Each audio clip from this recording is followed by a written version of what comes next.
This is cool.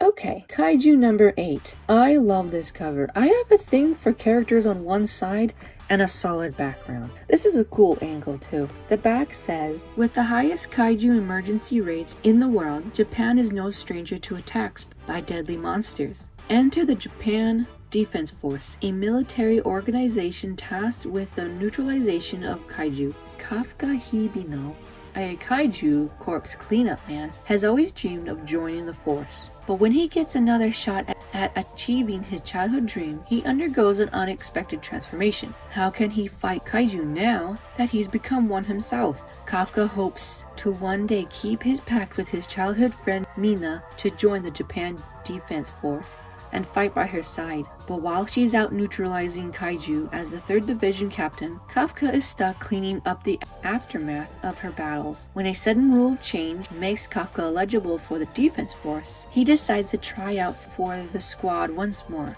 There's just one problem. He's made the defense force neutralization list under the codename Kaiju number 8. Okay, there's a lot to take in here, but the concept is already good. Instead of fighting monsters, we have the hero being one. I like this twist to the classic genre, but it is nothing new. There's a lot of shonen with the protagonist wanting to join a league, an academy, an organization. Volume 1 does a lot of explaining on how things work in this world.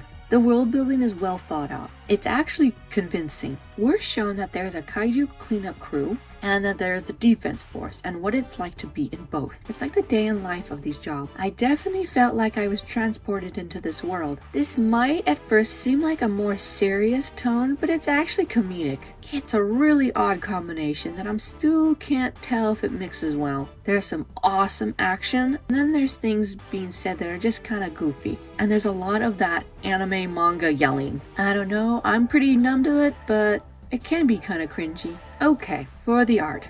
It's basic but very polished. The character designs are nothing special, but each person has their own look, so I wasn't confused by anyone. But the art for the monsters is where it's at. They're very unique and it's not what I expected. They have a more alien vibe to them. Same with the backgrounds, very detailed compared to the characters. This is a nice balance, so it's not chaotic and pleasing to the eye. The fight scenes are drawn out very well and they're so exciting. The pacing in this manga is just right, except the friendship between the main character and the supportive character was so rushed. I wanted more. I wanted to see it grow, but oh well. It's just a minor thing. This manga has a setup for much more potential. You'll want to see who these characters are and what they can do. But the spotlight right now goes to the main character, Kafka. Right off the bat, he is such a likable character and very relatable. This character is worth rooting for. What I like best about him is that he's an older character. He's 32. Manga has always had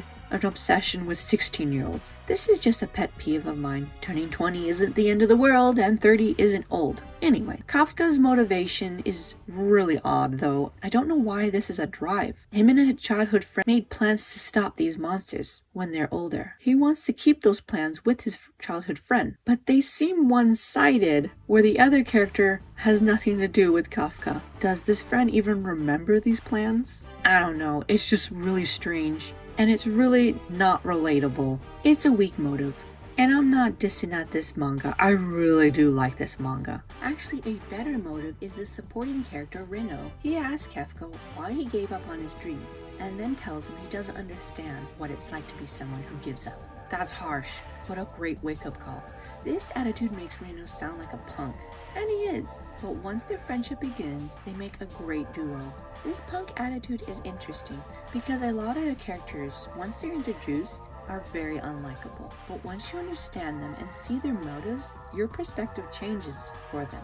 The dialogue in the characters is solid. A lot of explaining is done. It's not that overwhelming. The characters in charge explaining have their own tone. This underdog action shonen is a page turner. It held my attention the whole time. So from a rating, 5 being absolutely neutral, 10 being the best thing I've ever read, I give Kaiju number 8, well, an 8.